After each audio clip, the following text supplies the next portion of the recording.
The blizzard whips around the camp as the man and his wife huddle together, their breaths misting as the last embers of their fire fight for life. Snow falls heavier, a suffocating blanket burying any hope of escape. A desperate cry pierces the frozen silence. The man closes his eyes. The children are hungry. It's been days since they've eaten. There's nothing left. The last of the oxen are long gone. Even the leather strips they had boiled into a bitter glue-like broth have all been eaten. The woman's hollow eyes meet her husband's. In that shared gaze, a terrible understanding passes between them. If help doesn't come soon, they'll face a choice no one should ever have to make. The Sierra Nevada was supposed to offer them safe passage, but now it's become a frozen graveyard. But what drew them to this part of America? And if you were in the same situation, how far would you go to survive? Manifest destiny was a belief in the inherent right and obligation of American settlers to expand westward across the North American continent. It was steeped in America's notion of exceptionalism, that it was its destiny to spread democratic ideals to the rest of the world. A brainchild of the third American president, Thomas Jefferson, Manifest Destiny led to the purchase of the territory called Louisiana from the French government for $15 million, effectively doubling the size of the country. America's westward expansion significantly accelerated after the Louisiana Purchase and the annexation of Texas, leading to rapid territorial growth of the country. And it worked. The population of America grew from a measly 5 million to 23 million over a 50-year period from the 1800s to the 1850s, one of the accomplishments of the concept.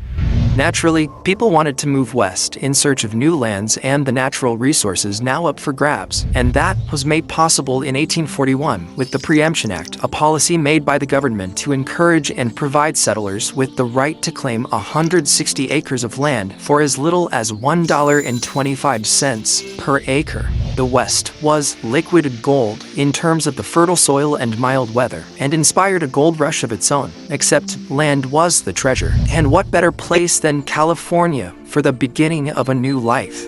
This had been exactly what the Donner Party had been searching for as they set off on their treacherous journey, chasing dreams of prosperity.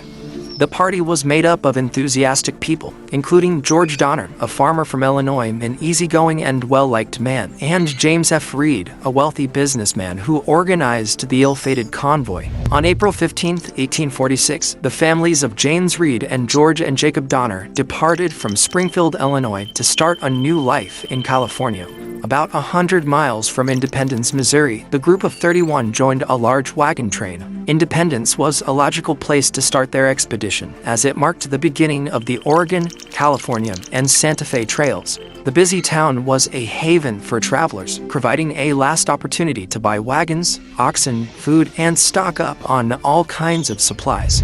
By that time, more families had joined the expedition, families like the Breens, the Murphys, and the Eddies, making the total number 87, including men, women, and children. In May of 1846, the party set off on their journey west. The group traveled by land in 23 wagons pulled by oxen and mules, carrying supplies for the months-long uphill journey ahead.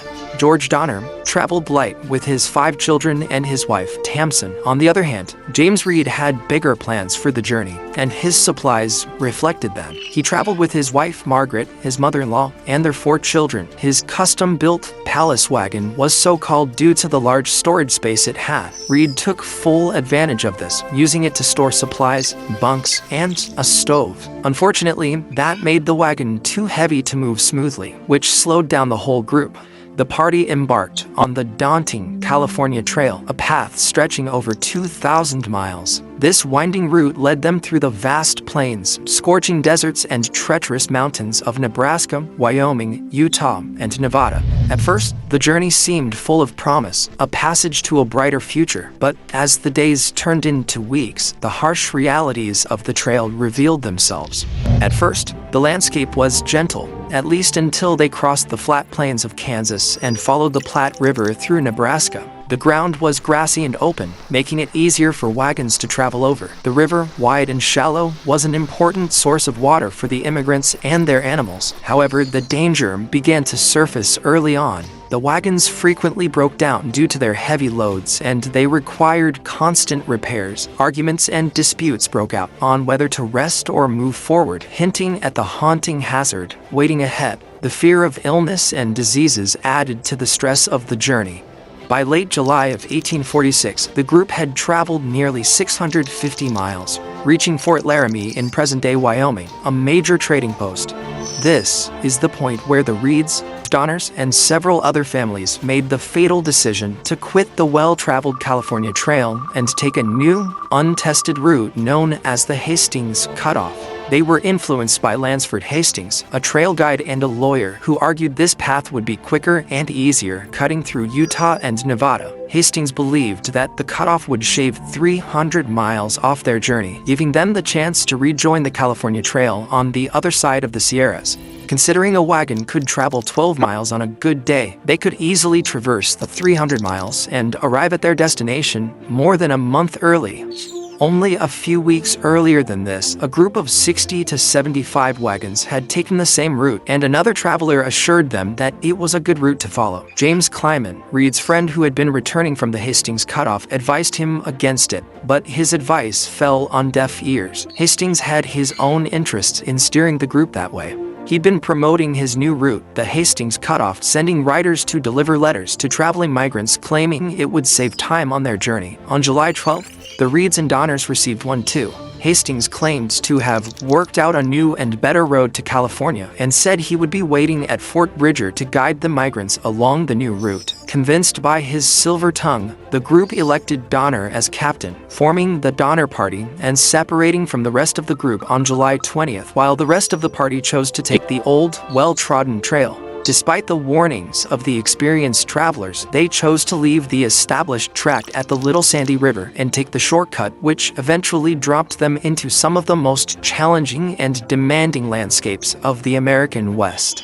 The path to destruction was paved with greed and blind ambition. As the Donner Party pressed on toward Black's Fork, their sights set on Hastings Cutoff, journalist Edwin Bryant had already arrived at Black's Fork a week earlier. He was faced with a treacherous stretch of the trail that left no doubt in his mind. The heavily loaded wagons, burdened with supplies and carrying women and children, would struggle, if not fail, to pass through. Bryant, realizing the gravity of the situation, raced back to Black's Fork to pen urgent letters. He warned several members of the group to avoid Hastings' so-called shortcut, a route that promised speed but contained a number of deadly perils. When the group arrived at Black Fork on July 27th, they discovered that Hastings had already departed, leaving the 40 wagons of the Harlan Young group ahead. At Jim Bridger's trading post, the group was met with glowing praise for Hastings Cutoff. Bridger, eager to draw more travelers to his post and bolster his business, described the route as a smooth, easy journey, free from rugged terrain and the threat of hostile Native Americans. Bridger assured them that water would be plentiful along the way, even claiming the daunting 30 to 40-mile dry lake bed would be manageable. His reassurances were enticing,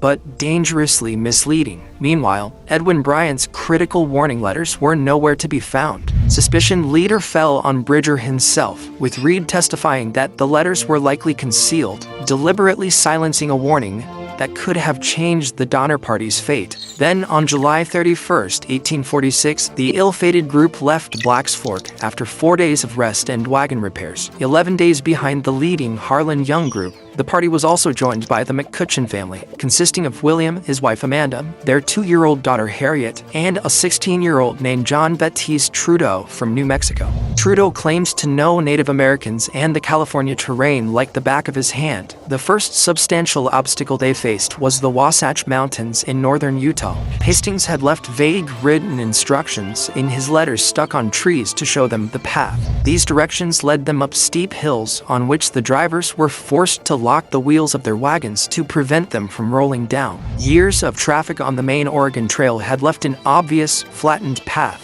whereas the cutoff was a rocky, uneven mess.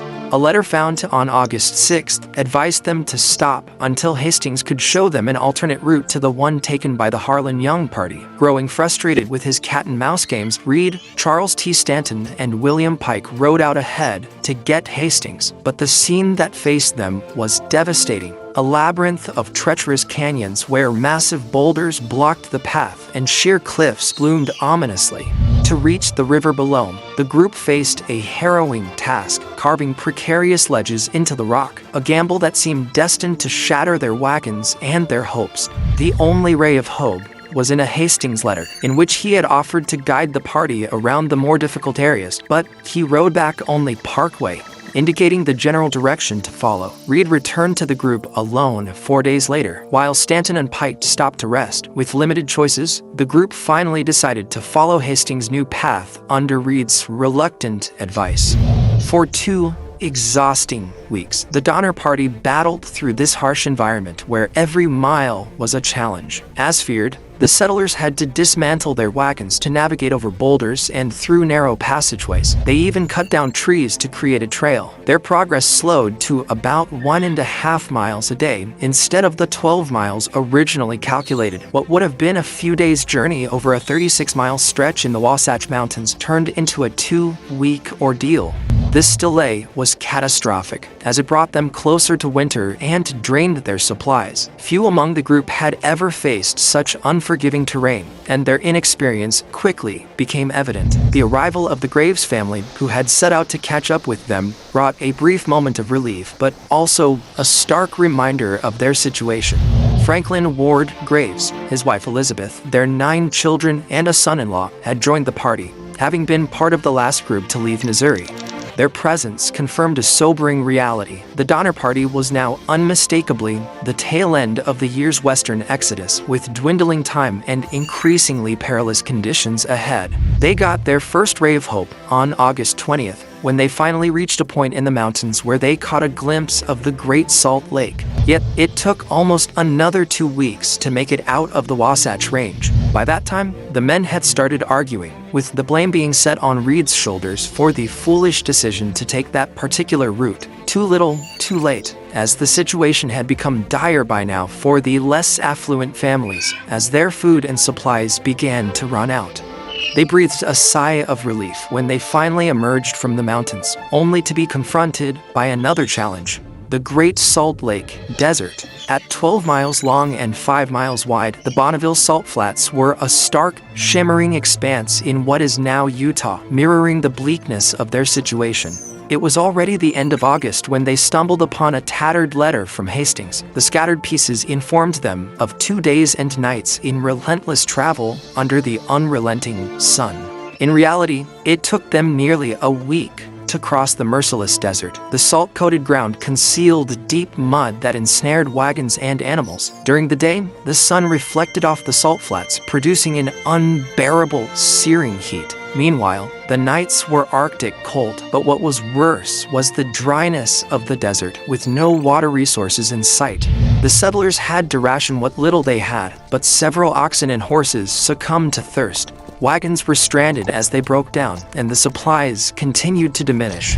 The grueling journey eased up as they passed through the valley next to the Ruby Mountains. Though they resented Hastings, they had no choice but to follow his tracks, which were already weeks old.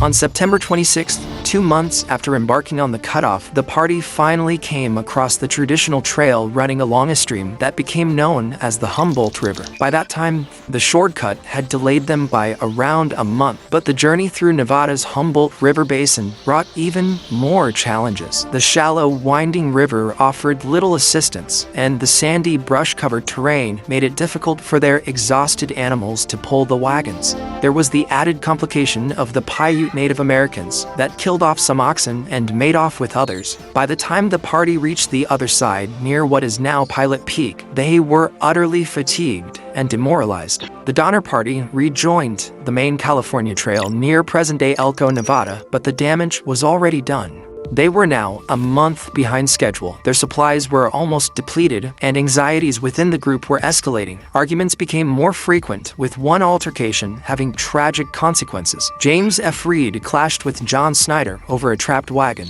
The argument escalated rapidly. Snyder struck Reed with the handle of his whip, and in the chaos that followed, Reed fatally stabbed him.